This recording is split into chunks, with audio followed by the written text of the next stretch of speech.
Nous venons de voir le fonctionnement des tableaux associatifs et indicés, et nous allons voir maintenant sous quelle forme nous pouvons les utiliser donc dans les programmes PHP. Et en l'occurrence, nous allons commencer par les variables de formulaire qui, comme vous allez le voir, se matérialisent par un tableau qui se nomme tableau $_post. Pour commencer, observons cette figure sur laquelle à gauche vous pouvez remarquer un formulaire. Nous avons deux champs. Le premier, l'attribut name sera égal à nom. Le second sera égal à prénom. Et nous avons un bouton de soumission en bas dont le name sera égal à bouton. La configuration de la balise formulaire elle-même aura comme attribut action égale action1.php qui est donc la seconde page vers laquelle nous allons diriger l'information. Et l'attribut méthode de cette même balise formulaire sera égal à post, qui est donc la méthode par laquelle on va envoyer les informations. Pour mémoire, la méthode post, contrairement à la méthode get, permet d'envoyer des informations sans qu'elles apparaissent dans l'URL. Nous allons maintenant simuler le fonctionnement de ce formulaire.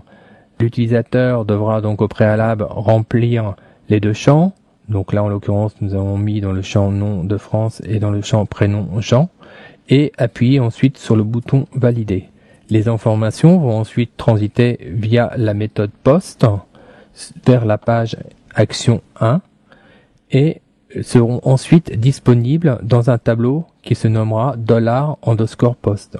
Si nous représentons le contenu de ce tableau, nous aurons comme, vous voyez que c'est un tableau associatif au passage, nous aurons donc comme clé de ce tableau du premier élément nom, la deuxième clé sera prénom et la troisième clé bouton. Chacune de ces clés correspondront à la valeur que nous avons saisie, soit dans les champs ou soit la valeur que nous avons attribuée au bouton, à savoir valider. Nous allons ensuite passer à une expérimentation sur ce même sujet directement dans l'éditeur. Passons maintenant à la pratique. Nous allons donc réaliser dans un premier temps un formulaire. Pour cela, nous allons ouvrir dans les modèles la page forme 1 qui contient un formulaire avec deux champs. Ces champs donc ont pour attribut action name nom et le deuxième attribut name est égal à prénom pour le deuxième champ. Nous avons donc un bouton qui lui a aussi l'attribut name égale bouton. Si nous regardons maintenant la configuration du formulaire, nous avons donc le nom du formulaire qui est égal à forme 1 pour l'instant, la méthode qui est la méthode post, celle que nous allons employer, et nous allons compléter ici le nom du fichier vers lequel vont être envoyées les informations. Nous allons l'appeler donc, comme dans la petite démo préalable, action1.php. Enregistrons maintenant ce fichier dans notre répertoire habituel. Je propose de l'appeler formulaire 1, par exemple, .php. Et nous allons maintenant créer la seconde page, la page qui doit se nommer action1.php, qui sera censée donc recueillir les informations. Pour cela, nous allons ouvrir une nouvelle page par rapport au modèle. Nous allons prendre une page de modèle type PHP. Nous allons nous placer ici dans entre les balises PHP et nous allons donc utiliser, comme d'accoutumé, la fonction printr qui permettra d'afficher le contenu du tableau post. Voilà.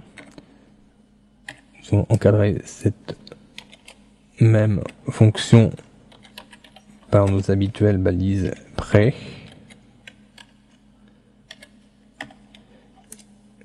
de sorte à en favoriser la lisibilité.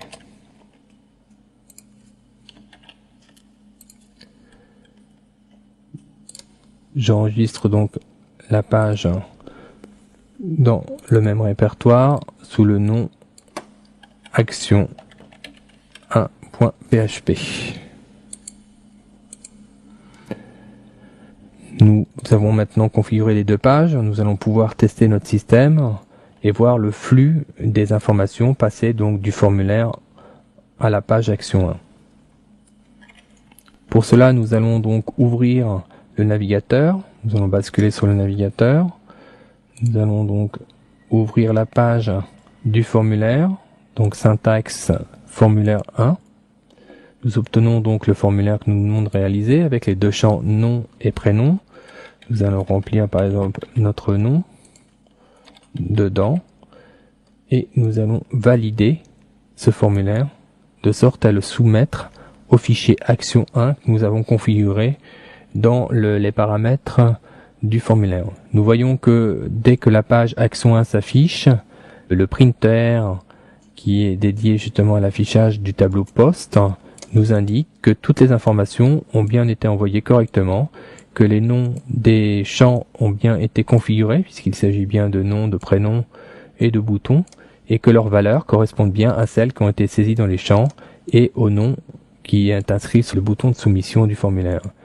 Cette démarche est fortement conseillée dès lors que vous faites des manipulations avec un formulaire avant même de configurer quoi que ce soit sur la page cible.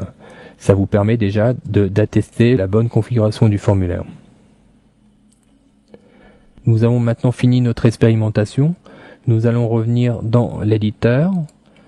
Nous avons utilisé jusqu'à présent plusieurs fois ce fragment de code. Il serait par conséquent judicieux de l'enregistrer de sorte à éviter de le saisir à chaque fois. Je vous propose donc de copier ce fragment dans une page spécifique que nous allons ouvrir maintenant, de sorte à pouvoir le réutiliser par la suite. Nous pouvons d'ailleurs l'encadrer par des balises PHP. Ça permettra de l'utiliser d'une manière autonome si besoin. Et nous allons donc enregistrer ce fragment de code dans les modèles. Voilà, nous allons le nommer printer. Les fichiers existent déjà. Voilà. Et ça nous permettra par la suite d'éviter de ressaisir ce même code à chaque fois que nous en aurons besoin.